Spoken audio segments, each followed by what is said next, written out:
কোরআনের ফজিলত অসংখ্য। কেউ যদি কোরআন শরীফ পড়ে তার 15টা, কয়টা? 15টা আলামত, অর্থাৎ 15টা জিনিসে দুনিয়াই পাবে, 15টা ফজিলত। ইনশাআল্লাহ আমি 15টা বলাই চেষ্টা করব এক এক করে। আগে আগে এই কথাটা একটু বলে রাখি যে 15টা ভিতরে 7টা হলো দুনিয়ায়, বাকি 7টা হলো আখেরাতে। 7টা হলো দুনিয়ায়, বাকি 7টা আখেরাতে। আল্লাহ তাআলা বলেছেন, 1 নম্বর, মান ক্বারাআ হারফাম মিন কিতাবিল্লাহ ফালাহু হাসানাতুন ওয়াল হাসানাতু বিআশরি আমসালিহা।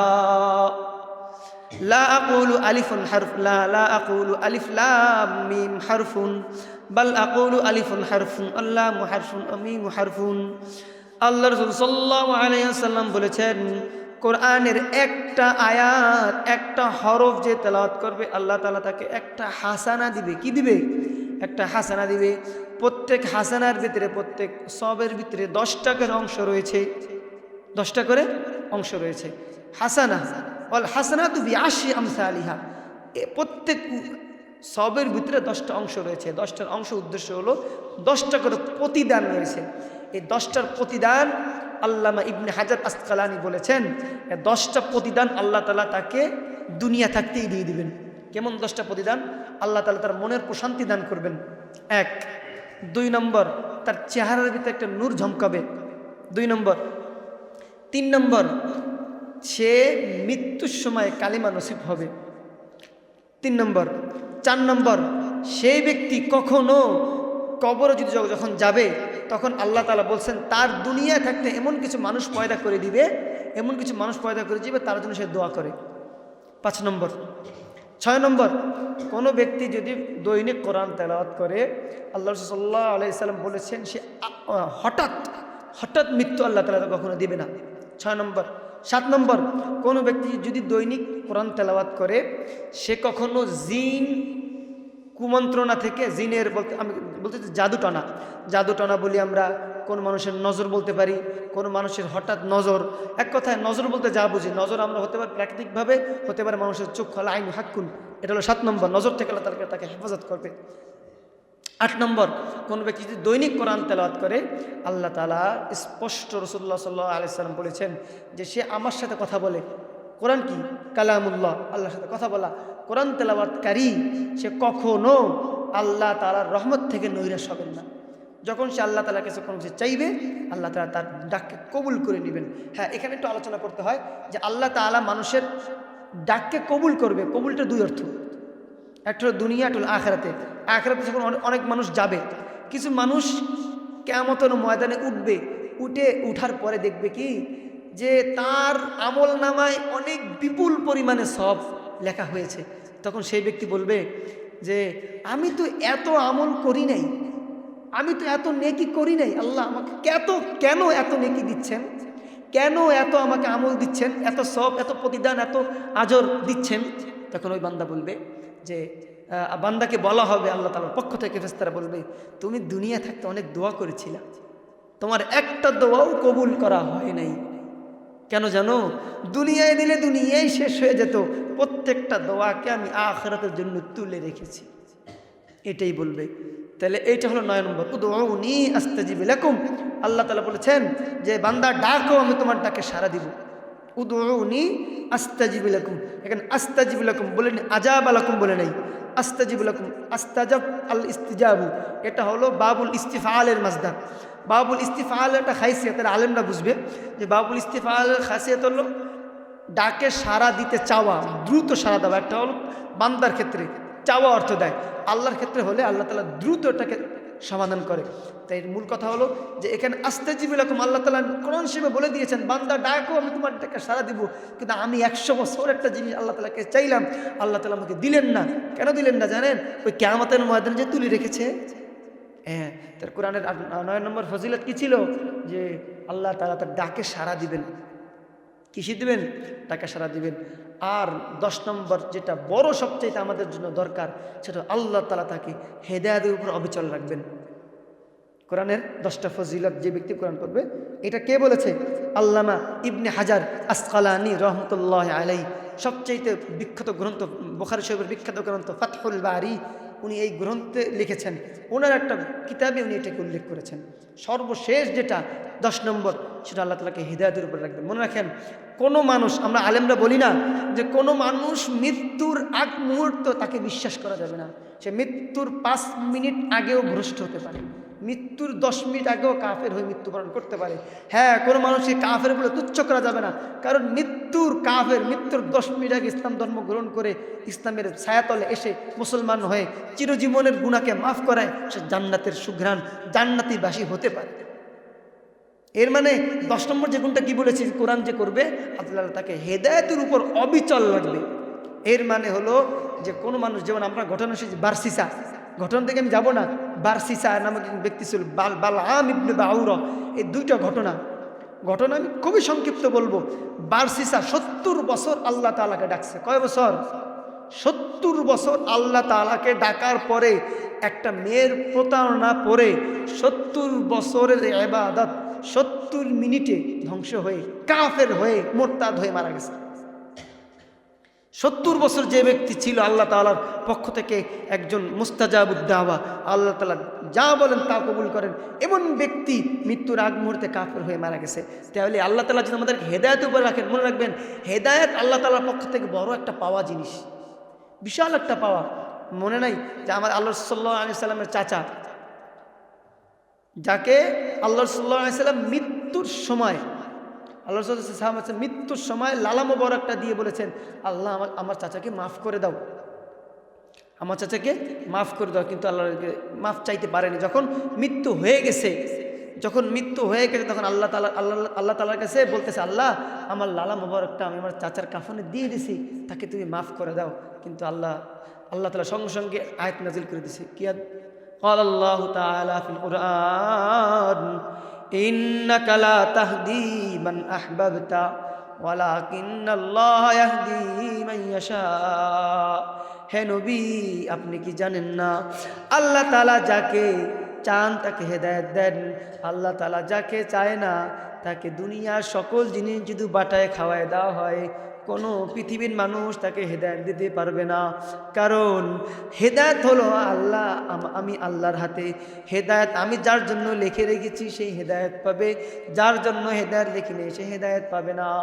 এজন্য আল্লাহ তাআলা কোরআনে বলেছেন মুনাফিকদের ব্যাপারে, কাফেরদের ব্যাপারে, ইন তাস্তাগফির লাহুম আও লা তাস্তাগফির লাহুম ওয়া ইন তাস্তাগফির লাহুম 70 মাররাতান ফালাই ইয়াগফিরুল্লাহু লাহুম। হে নবী, আপনি তাদের জন্য ক্ষমা চাবেন না, তাদের জন্য মাফ চাবেন না।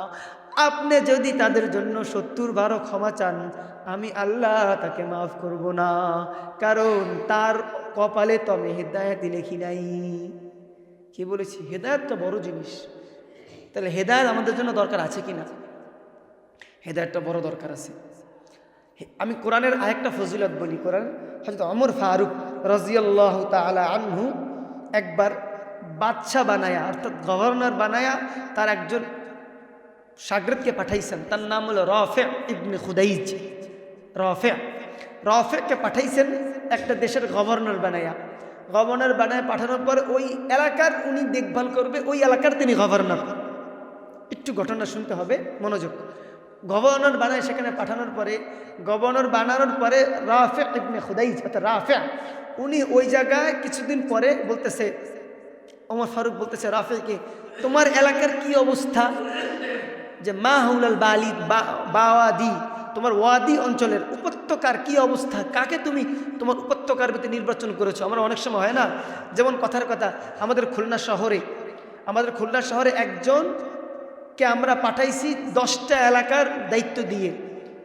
এখন 10টা এলাকার জন্য 10 জন ব্যক্তি লাগবে, ওই ব্যক্তিকে একজন তারা পরিচালনা করবে। ঠিক তেমন রাফি উনি একটা অঞ্চলে গিয়েছেন, ওই অঞ্চলের ভিতরে অনেকগুলো ডিস্ট্রিক্ট আছে, অনেকগুলো সেক্টর আছে। তো উনি অঞ্চলটাকে পরিপূর্ণ দেখভাল করার জন্য একজন ব্যক্তিকে বিচারক বানাইছে, বিচারক, হাকিম। তখন ওমর ফারুক বলতেছে যে তোমাদের এলাকার কি অবস্থা? তখন বলতেছে আমি একজনকে বিচারপতি বানাইছি। তার নাম কি?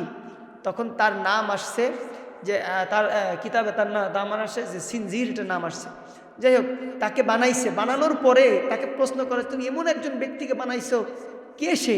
তখন সে বলছে তার নাম হলো মাওয়ালি, অর্থাৎ সে আমাদের আজাদকৃত একজন গোলাম।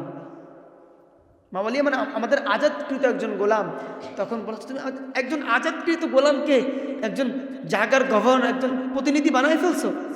তখন রাফি তাকে প্রশ্ন করছে যে ইয়া আমিরুল মুমিনিন, আমি যাকে বানাইছি তার ভিতরে 3টা গুণ আছে। কয়টা গুণ বলবো? 3টা গুণ, খেয়াল করতে হবে। তার ভিতরে 3টা গুণ আছে। 1 নম্বর, সে কারি, কোরআন সুন্দর পড়তে পারে, তার কোরআনের জ্ঞান আছে, কোরআন পড়তে পারে। কোরআনের কেমন পড়তে পারে? আল্লাহ তাআলা বলছেন, ক্বালা রাসূলুল্লাহ সাল্লাল্লাহু আলাইহি ওয়াসাল্লাম, ইকরা ওয়ারাত্তিল কামা কুনতা তুরাত্তিল ফিদ দুনিয়া ফাইন্না আখিরু মানজিলা ইনদা আয়াতিন তাকরাউহা। কিয়ামতের ময়দানে বলা হবে, হে হাফেজগণ, হে কোরআন পাঠকগণ, তোমরা কোরআন পড়ো। ইকরা ওয়ারাত্তিল, ইকরা তুমি কোরআন পড়ো এবং তেলাওয়াত করো। ইকরা ওয়ারাত্তিল কামা কুনতা তুরাত্তিল ফিদ দুনিয়া, তুমি যেমনভাবে দুনিয়ায় পড়েছিল তুমি তেমনভাবে কোরআন পড়ার উপরে উঠতে থাকো। ফাইন্না আখিরু মানজিলা ইনদা আয়াতিন তাকরাউহা, অন্য হাদিস আসছে ইনদা আয়াতিন কামা তালাউ, তুমি যে পর্যন্ত তেলাওয়াত করবা তোমার ভবন সে পর্যন্ত উঠতে থাকবে। এজন্য আল্লাহ রাসূলুল্লাহ আলাইহি সাল্লাম বলেছেন, কোরআন যার অন্তরে আছে তার অন্তরে হলো জীবিত। যার অন্তরে কোরআন নাই, লাইসা ফি কলবিহি কুরআনুন ফি কলবিহি কাবাইতিকাল খারি, যার অন্তরে কোরআন নাই তার অন্তর হলো মরা অন্তরের মতো, উঝার ঘরের মতো। এজন্য কিয়ামতের ময়দানে এই কোরআনের ফজিলত আসবে। অন্য ফজিলত আসে যে কিয়ামতের ময়দানে কোরআনের পাঠকের পিতা মাতাকে এমন একটা টুপি দেওয়া হবে যে দৌউহু কাদৌ ইশামসি, না দৌউহু আহসানু কাদৌ ইশামসি। হাদিসে আসছে যে কিয়ামতের ময়দানে যারা কোরআন তেলাওয়াত করবে, কোরআন পাঠ করবে, কোরআন পাঠকের বাবা মানে পিতা মাতার মাথায় এমন একটা তাজ দেওয়া হবে যেই তাজটা সকলে দেখতে পাবে, জল জল জল জল করবে। কিয়ামতের ময়দানে নূহ আলাইহিস সালাতু ওয়াস সালাম এর স্ত্রী বলবে, আমি কাউকে চিনি না। নূহ আলাইহিস সালামের মাথায় কিন্তু কোনো তাজ থাকবে না। ঈসা আলাইহিস সালাতু ওয়াস সালাম নফসি নফসি বলতে থাকবে, ঈসা রুহুল্লাহ নফসি নফসি বলতে থাকবে। প্রত্যেক নবী নফসি নফসি বলবে। কে বলবে? আমি অমুকের ছেলে নূহ আলাইহিস সালাতু ওয়াস সালাম এর ছেলে বলবে আমি নূহ আলাইহিস সালাতু ওয়াস সালামের ছেলে। নূহ আলাইহিস সালাতু ওয়াস সালামের স্ত্রী বলবে আমি তার স্ত্রী। এমনভাবে একজন একজনের পরিচয় দিবে, কার কোনো পরিচয় হবে না, কেউ কেউ চিনি না। ইয়াওমা ইয়াফিরুল মারউ মিন আখিহি ওয়া উম্মিহি ওয়া বানিহি ওয়া সাহিবাতিহি ওয়া আখি লিকুল্লি ইমরিইন মিনহুম ইয়াওমা ইযিন শা'নুন ইউগনিহি। আল্লাহ তাআলা বলেন, কিয়ামতের ময়দানে কেউ কাউকে চিনবে না। পিতা তার সন্তানকে চিনবে না, মা তার সন্তানকে চিনবে না, সন্তান তার মাকে চিনবে না, ভাই তার ভাইকে চিনবে না, বন্ধু তার বন্ধুকে চিনবে না, কেউ কাউকে চিনবে না। প্রত্যেকের মতো দৌড়তে থাকবে। শুধুমাত্র যারা কোরআন তেলাওয়াত করে, কোরআন পাঠ করে, কোরআন পাঠের পিতা মাতাই একমাত্র বলবে, হে আল্লাহ, আমি কিন্তু অমুকের পিতা, আমার ছেলে কোরআন তেলাওয়াত করতে পারতো, সুন্দর করে কোরআন তেলাওয়াত করতে পারতো। আমি কিন্তু অমুকের পিতা, আমার ছেলে কোরআন বুঝতো। আমি অমুকের পিতা, আমার ছেলে হাফেজ ছিল। আমি অমুকের পিতা, আমার মেয়ে কোরআন তেলাওয়াত করতে পারতো। একমাত্র যারা কোরআন তেলাওয়াত করবে তাদের পিতা মাতাই বলতে পারবে আমি অমুকের বাবা মা। অন্য কোনো মানুষ বলতে পারবে না, কেউ কাউকে চিনবেই না। বুঝতে পেরেছেন? এর নাম হলো কোরআন। আজকে থেকে আমরা কোরআন তেলাওয়াত করবো কি করব না? কোরআন তেলাওয়াতের ফজিলত অনেক, এর বললে তো শেষ হবে না। আরেকটা হাদিস বলবো। এর হাদিস আসছে হলো 5007 নম্বর হাদিস, তিরমিজি শরীফ একটা হাদিস। قال رسول الله صلى الله عليه وسلم مثل المؤمن الذي يقرأ القرآن। এই হাদিসের মধ্যে 4টা অংশ আছে। এই হাদিসের মধ্যে প্রথম বলা হবে যে ব্যক্তি কোরআন তেলাওয়াত করে মুমিন। 2 নম্বরে হাদিসে বলা হবে যে ব্যক্তি কোরআন তেলাওয়াত করে না তবে মুমিন। 3 নম্বর বলা হবে ফাজের পাপাচার, অর্থাৎ মুনাফিক কোরআন তেলাওয়াত করে। 4 নম্বর বলা হবে মুনাফিক কোরআন তেলাওয়াত করে না। পয়েন্টগুলো মনে রাখতে হবে। 1 নম্বর বলতেছি, قال رسول الله صلى الله عليه وسلم مثل المؤمن الذي يقرأ القرآن كمثل الأترجة। যে ব্যক্তি যে মুমিন কোরআন তেলাওয়াত করে তার উদাহরণ উতরুজ্জার মতো। উতরুজ্জা কি? একটা ফল, আরবে যা পাওয়া যায়, বাংলাদেশে আমরা বলতে পারি হলো মালটা বা কমলা লেবু। এটা আসলে কমলাও না মালটাও না, আরবের এক ধরনের ফল যেটা বেশ সুঘ্রাণযুক্ত একটা ফল। এটা বর্তমানে ইসে পাওয়া যায়, তাইফে পাওয়া যায়। আলহামদুলিল্লাহ, আল্লাহ তাআলা আমাকে ফলটা খাওয়াইছেন। কিছুটা মালটার মতো রং, মালটা। প্রথম কি বলেছি, যে ব্যক্তি দৈনিক কোরআন তেলাওয়াত করে তার উদাহরণ হলো উতরুজ্জা ফলের মতো। তার তামুহা হুল্লুন ওয়ারিহুহা হুল্লুন, যার ঘ্রাণটাও অনেক সুঘ্রাণ এবং যার ফল, যার সুস্বাদু মিষ্টি। 2 নম্বর, যে ব্যক্তি মুমিন তবে কোরআন তেলাওয়াত করে না। মাসালুল মুমিনিল্লাযী ইয়াকরাউল কুরআন কামাসালিত তামার, যে ব্যক্তি কোরআন তেলাওয়াত করে না তবে মুমিন যে ব্যক্তি কোরআন তেলাওয়াত করে না, অর্থাৎ ইসলাম ধর্ম গ্রহণ করেছে, মুসলমান হয়েছে, মুসলমানদের ঘরে বেশি 5 ওয়াক্ত নামাজ পড়ে, সকল কিছু করে, কিন্তু কোরআন তেলাওয়াত করে না, তার উদাহরণ হলো কামাসালিত তামার, খেজুরের মতো। লাইসা লাহা রিহুন, যার কোনো ঘ্রাণ নাই, কিন্তু তামুহা হুল্লুন, কিন্তু স্বাদটা মিষ্টি। এর মানে হলো যে ব্যক্তি কোরআন তেলাওয়াত করে না কিন্তু মুমিন, তার ভিতরে ইমানের সুস্বাদু ইমান আছে, কিন্তু তার শরীরে কোনো নূর নাই। খেজুর দিয়ে উদাহরণ দিয়েছে, মানে কি? তার শরীরে কোনো নূর নাই। এর মানে হলো কোরআন তেলাওয়াত করে না মুমিন, কিন্তু নূর নাই। 2 নম্বর। 3 নম্বর মুনাফিক। প্রথম 2টা ছিল মুমিনের জন্য, দ্বিতীয় 2টা আসবে মুনাফিকের জন্য। মাসালুল মুনাফিকিল্লাযী ইয়াকরাউল কুরআন কামাসালির রাইহান লাইসা লাহা তামুন ওয়ালাহু রিহুন, যে ব্যক্তি ফাজের, তার পাপাচার, কোরআন তেলাওয়াত মুনাফিক। এখানে মূল উদ্দেশ্য হলো মুনাফিক। রাসূলের জামানায় কিছু ব্যক্তি ছিল যে বলতো আমি ইসলাম ধর্ম গ্রহণ করেছি, বলতো কি ইসলাম ধর্ম গ্রহণ করেছি, আসলে তাদের প্রতি ইসলাম ছিল না। বুখারী শরীফের 5007 নম্বর হাদিস আসছে যে তাদের উদাহরণ হলো রায়হান, অর্থাৎ একটা ফুলের, গোলাপ ফুলের মতো। গোলাপ ফুলের ঘ্রাণটা কি সুঘ্রাণ না? কিন্তু খাইলে কি তিতা, খাইলে কি তিতা। 3 নম্বর। 4 নম্বর হবে মাসালুল মুনাফিকিল্লাযী ইয়াকরাউল কুরআন কামাসালিল হানজালা, যে ব্যক্তি, যে মুনাফিক কোরআন তেলাওয়াত করে না তার উদাহরণ হলো হানজালার মতো। হানজালা আমাদের অনেক সময় আমরা নাম রাখি, যে হানজালা নাম রাখি না, হাদিস শরীফ হানজালা। হানজালার বাংলার তর্জমা হলো মাকাল ফল। মাকাল ফল আমি নিশ্চয় কখন দেখিনি। মাকাল ফল আমি যতটুকু দেখছি ফোনে, মাকাল ফলের উপরটা অনেক চমৎকার, বা আমের কালার হয়, অনেক হলুদ চমৎকার একটা কালারের হয়, কিন্তু এটা ভাঙলে আমরা পচা কাদা আছে না, পচা কাদার থেকেও দুর্গন্ধ এবং নিকৃষ্ট একটা কালার বের হয়। তো যেই মুনাফিক কোরআন তেলাওয়াত করে না তার উদাহরণ হলো হানজালা, অর্থাৎ মাকাল ফলের মতো। লাইসা লাহা রিহুন ওয়া লাইসা লাহা তামুন, যার ভিতরে ঘ্রাণও নাই, যার ভিতরে কোনো স্বাদও নাই। তো এই 4টা উদাহরণের ভিতরে 4টা উদাহরণ আমি সংক্ষিপ্ত আবার বলি। যে ব্যক্তি মুমিন কোরআন তেলাওয়াত করে সেই ব্যক্তির উদাহরণ হলো উতরুজ্জা ফলের মতো, যার ঘ্রাণ মানে কি জানেন, যার অন্তরে নূর আছে, চেহারায় নূর আছে।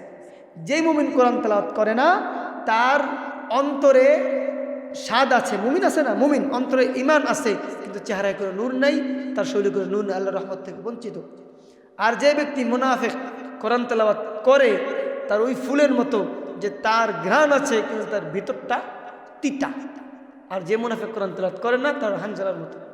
এই হলো আমাদের কোরআনের সংক্ষিপ্ত দৃষ্টান্ত। এবার আমরা আসব যে কোরআন শরীফ মূলত আর একটা সর্বশেষ ফজিলত বলে আমি চলে যাব। কোরআন শরীফের এক একটা সূরার এক এক ধরনের ফজিলত আছে। এত সংক্ষিপ্ত সময় আসলে আলোচনা করা যায় না। আমি আপনাকে কিছু কিছু সূরার ফজিলতে আলোচনা করব। 1 নম্বরে সূরা ফাতিহা, আমরা যে আলহামদুলিল্লাহ নামে চিনি। সূরা ফাতিহার ফজিলত, সূরা ফাতিহার 17টা নাম আছে। মূল সূরা ফাতিহার পরে 81টা নাম। আমি আপনাদেরকে 14টা নামের সংক্ষেপ বলবো। সূরা ফাতিহার একটা নাম হলো সূরা শিফা। অনেক সময় দেখবেন আমাদের হুজুররা আসেন যে হুজুর একটু কিছু পরে ফু দিয়ে দেন, আমরা বলি না হুজুর একটু ফু দিয়ে দেন, এই হুজুররা কি পরে ফু দেয় আপনারা কি জানেন? সূরা ফাতিহা পরে ফু দেয়, সূরা ফাতিহা কিংবা আয়াতুল কুরসি পরে ফু দিয়ে দেয়। তা সূরা ফাতিহার 1 নম্বর হলো, কেউ যদি রাত 3টা বাজে, আমার মেয়ে অসুস্থ, আমার ছেলে অসুস্থ, রাত 3টা বাজে আমার প্রচণ্ড মাথা ব্যথা হচ্ছে, একদিনের সাথে আমলটা করে দেখেন, আমার প্রচণ্ড মাথা ব্যথা হচ্ছে, আমার প্রচণ্ড পেট ব্যথা হচ্ছে, আমার সন্তানটা লাফায় উঠছে, ঘুমাতে পারতেছে না। আল্লাহ রাসূল সাল্লাল্লাহু আলাইহি সাল্লাম বলেছেন, যত রোগ হোক আপনি রাত 3টা বাজে আপনি কার কাছে যাবেন? রোগ তো কিছু আপনার ডাক্তার আপনি পাবেন না, ওই রাত 3টা বাজে যে হোক, যে কোনো সময় হোক, আপনি সূরা ফাতিহা 7 বার, কয়বার? সূরা ফাতিহা 7 বার পরে যদি আপনি একটা পানিতে ফু দেন এবং ওই পানিটা যদি আপনি পান করতে পারেন, আল্লাহ রাসূল সাল্লাল্লাহু আলাইহি সাল্লাম বলছেন সূরা ফাতিহার আরেক নাম সূরাতুশ শিফা, এইটা পড়ার সাথে সাথে আপনার ভিতর থেকে বিষ কেটে যাবে, সুস্থ হয়ে যাবেন। এটা আমল করে দেখেন, একদিনের সাথে আমল করে দেখেন। সূরা ফাতিহা একটা ফজিলত। 2 নম্বর, আল্লাহ রাসূল সাল্লাল্লাহু আলাইহি সাল্লাম বলছেন যে সূরা ফাতিহার যখন নাজিল করা হয়েছিল, আসমান থেকে এমন একটা দরজা উন্মোচন করা হয়েছে, এর আগে কোনোদিন ওই দরজাকে উন্মোচন করা হয় নাই। সূরা ফাতিহার আরেকটা ফজিলত, সূরা ফাতিহা আল্লাহ রাসূল সাল্লাল্লাহু আলাইহি ওয়াসাল্লাম বলেছেন যে আল ফাতিহাতু বাইনা আবদি ওয়া বাইনা আবদি নিসফাইন, বাইনি ওয়া বাইনা আবদি নিসফাইন। সূরা ফাতিহার 2টা অংশ, একটা আমার এবং আমার বান্দার মাঝে এটাকে বন্টন করে দেওয়া হয়েছে, অর্থাৎ আলহামদুলিল্লাহি রাব্বিল আলামিন আর রহমানির রহিম মালিক ইয়াউমিদ্দিন। আল্লাহ তাআলা বলেছেন এই 3টা হলো আমার, ইয়াকা না'বুদু ওয়া ইয়াকা নাস্তাঈন, আমি আল্লাহকে বলতেছি ইয়াকা না'বুদু ওয়া ইয়াকা নাস্তাঈন ইহদিনাস সিরাতাল মুস্তাকিম সিরাতাল লাযীনা আন'আমতা আলাইহিম গায়রিল মাগদুবি আলাইহিম ওয়ালাদ-দাল্লিন। আল্লাহ তাআলাকে বলতেছি আল্লাহ তাআলা আলহামদুলিল্লাহি রাব্বিল আলামিন। যখন আমি আয়াতটা তেলাওয়াত করব, আল্লাহ তাআলা বলছেন মাজ্জাদানি আবদি, আমার বান্দা আমার প্রশংসা করেছে। আর রহমানির রহিম, যখন বলবো আল্লাহ তাআলা রহমান এবং চিরদয়াময়, তখন আল্লাহ তাআলা বলবে আমার বান্দা আমার আবার প্রশংসা করেছে। মালিক ইয়াউমিদ্দিন, যখন এই কথা বলবো আল্লাহ তুমি তো বিচার দিবসের মালিক, তখন আল্লাহ তাআলা বলবে বান্দা তুমি তো আমাকে যেন মানো আমি বিচার দিবসের মালিক। ফেরেশতারা সাক্ষী থাকো আমার বান্দার আমি গুনাহ মাফ করে দিলাম। এরপরে যখন আমি বলবো ইয়াকা না'বুদু ওয়া ইয়াকা নাস্তাঈন, তখন আল্লাহ তাআলা বলবে যে ইয়াকা না'বুদু ওয়া ইয়াকা নাস্তাঈন, আল্লাহ আমি আপনার কাছেই সাহায্য চাই এবং আপনার কাছে আমি ইবাদতের জন্য পানাহ চাই, ইবাদত করতে চাই। মনে রাখবেন ইয়াকা না'বুদু ওয়া ইয়াকা নাস্তাঈন, আগে নাস্তাঈন না আগে না'বুদু। মনে রাখ ইয়াকা না'বুদু, এর একটু খেয়াল করেন, ইয়াকা না'বুদু পরে নাস্তাঈন, আগে নাস্তাঈন আগে না'বুদু, আগে কথা বলেন আমার সাথে, ইয়াকা না'বুদু, না'বুদু আগে। এর না'বুদুর আগের এর কারণ কি জানেন? এর কারণ হলো এটাই, এটা আমি বলিনি, এটা বলেছে আল্লামা জালালউদ্দিন সুয়ুতী রহমতুল্লাহ আলাইহি, জালালাইন নামক কিতাবে রেখেছেন। এর মানেই হলো এটা বান্দাদের শিক্ষা, বান্দা তুমি আল্লাহর কাছে চাও আগে ইবাদত করো। তুমি নামাজ পড়ো না, রোজা রাখো না, আল্লাহ তাআলা নাফরমানি করো, তুমি ইবাদতের তোমার চাওয়ার কোনো ফায়দাই নেই, প্রয়োজনই নেই। এই আয়াতটার মিনিং বুঝছেন আপনারা? আল্লাহ আগে কি বলেছে ইয়াকা নাস্তাঈন ওয়া ইয়াকা না'বুদু? আগে কিন্তু এটা বলে নাই, আগে বলেছে ইয়াকা না'বুদু, আল্লাহ আমি আপনারই ইবাদত করি, আপনার কাছেই সাহায্য চাই। এখানে রস্যই দিতে হবে, কাফ শব্দটা আসছে এখানে, এই জন্য। তাহলে আমি কি বুঝাতে চাচ্ছি? যখন আমি বলি ইয়াকা না'বুদু ওয়া ইয়াকা নাস্তাঈন, আল্লাহ আমি আপনারই ইবাদত করি এবং ইবাদতের মাধ্যমে আপনার কাছেই সাহায্য চাই। ইহদিনাস সিরাতাল মুস্তাকিম, আপনি আমাদেরকে সরল এবং সঠিক পথ প্রদর্শন করেন। মনে রাখেন ইহদিনাস সিরাতাল মুস্তাকিমের সুন্দর বাংলা তর্জমা, হে আল্লাহ আপনি আমাকে সরল পথে পরিচালিত না, আপনি আমাকে সরল পথে পরিচালিত করে গন্তব্যে পৌঁছে দেন। এই তর্জমা আপনার কোথাও সাধারণত লেখে না, এটাই মেইন তর্জমা, এটা ব্যাকরণগত তর্জমা। আল্লাহ আপনি আমাকে সরল পথে পরিচালিত করেন, এটা না মূল। আল্লাহ আপনি আমাকে সরল পথে পরিচালিত করে গন্তব্যে পৌঁছে দেন, এর মানে আপনি আমাকে পথ দেখাই দিছেন, আমি গন্তব্যে পৌঁছে দেবো। এটা নুরুল আনওয়ার নামক কিতাবে আসছে। এই কিতাবের লেখক আল্লামা আব্দুল হাই লাখনভী রহমতুল্লাহ আলাইহি। এটা যারা আলেম হয়, কওমি নিসাব পড়ে না, যারা মাদ্রাসায় পড়ে, এই কিতাব ছাড়া কেউ আলেম হতে পারবে না। এটা নুরুল আনওয়ার নামক কিতাব। এটা যারা আলেম হয়েছে তারা প্রত্যেকে কিতাবটা পড়ছে। এই কিতাবের 3 নম্বর পৃষ্ঠায় এটা আছে যে ইয়াকা না'বুদু ইহদিনাস সিরাতাল মুস্তাকিমের তরজমা হলো যে আল্লাহ আপনি আমাকে শুধু পথ দেখায় ছেড়ে দিয়েন না। কথার কথা আমি আপনাকে বললাম যে এইখান থেকে ওইখান থেকে সোজা স্টেশনে যাওয়ার সুন্দর একটা পথ আছে, সোজা যাবেন, এরপর ডানে যাবেন, এরপর বামে যাবেন, এরপর একটা মোড় থেকে চলে যাবেন। এমনও তো হতে পারে সামনে যেয়ে ভুলে গেছেন, কোথাও যে আপনি কিছু দেখে থেমে গেছেন, হতে পারে। এজন্য আল্লাহ তাআলার কাছে বলতে হবে আল্লাহ যে আপনি আমাকে গন্তব্যে পথ দেখায় দিয়ে ছেড়ে দিবেন না, গন্তব্যে পৌঁছে দিবেন। এর তরজমা এই ইহদিনাস সিরাতাল মুস্তাকিম সিরাতাল লাযীনা আন'আমতা আলাইহিম গায়রিল মাগদুবি আলাইহিম ওয়ালাদ-দাল্লিন।